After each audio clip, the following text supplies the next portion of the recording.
তদবিষ্ণু পরমং পদং সদা পশ্যন্তি সূর্যম, এই মন্ত্রটা তো আপনাদের সকলেরই জানা মোটামুটি। কারণ আপনারা জানেন যে কোনো পূজা বাড়িতে হোক বা যে কোনো পূজার পূর্বে কিন্তু এই মন্ত্রটি কিন্তু জপ করা হয় কিংবা পাঠ করা হয়, আপনাদের পণ্ডিত ঠাকুরমশাইরা কিন্তু পাঠ করে থাকে। কিন্তু আপনি কি জানেন এই মন্ত্রের অর্থ কী?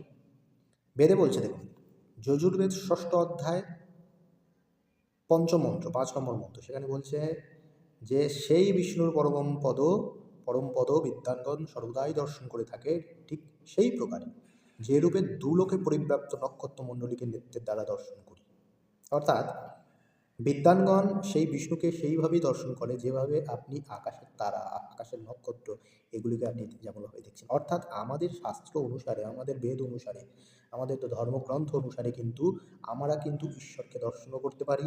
ঈশ্বরের সাকার রূপ রয়েছে, ঈশ্বরকে আমরা কিন্তু নিজের নেত্রের দ্বারা দেখতে পারি, নিজের নেত্রে।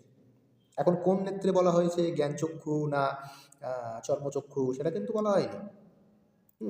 বেদের এই মন্ত্র অনুসারে, এই যে এখানে যে মন্ত্র আছে এই মন্ত্র অনুসারে কিন্তু আপনি ঈশ্বরকে দর্শন করতে পারেন। অর্থাৎ বিষ্ণু, ভগবান শ্রী বিষ্ণুর দর্শন কিন্তু আপনি করতে পারেন, যেমনভাবে বিদ্বানরা করছেন। অর্থাৎ এখানে থেকে একটা জিনিস বোঝা যাচ্ছে যে আমাদের সনাতন ধর্মে অন্যান্য ধর্মাবলম্বীদের মতো কিন্তু আমাদের এই সনাতন ধর্মটি নয়। আমাদের এই সনাতন ধর্মে কিন্তু ঈশ্বরকে সবাই সর্বদাই দর্শন করছে। আপনি আকাশে যে সূর্যটি দেখছেন, এই সূর্যটি কিন্তু ভগবান সূর্যনারায়ণ। আপনি এই সূর্যনারায়ণকে প্রত্যেক দিন দেখেন। আপনি প্রত্যেক দিন সকালে যখন উঠছেন এই সূর্যনারায়ণকে আপনি দেখছেন। অর্থাৎ সেই সূর্যের পরম পথটাকেও আপনি দেখছেন। অর্থাৎ বিষ্ণুকে দেখা, সূর্যকে দেখা, সেই আকাশের নেত্রমণ্ডলী অর্থাৎ সেই নক্ষত্রমণ্ডলীর মতো। অর্থাৎ আপনি ঈশ্বরকে স্বচক্ষে দেখছেন।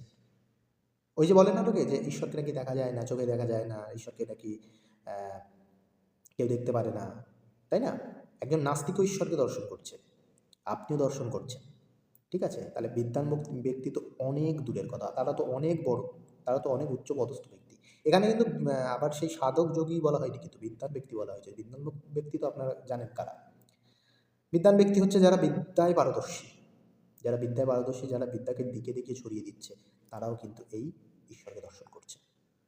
ধন্যবাদ। জয় সনাতন।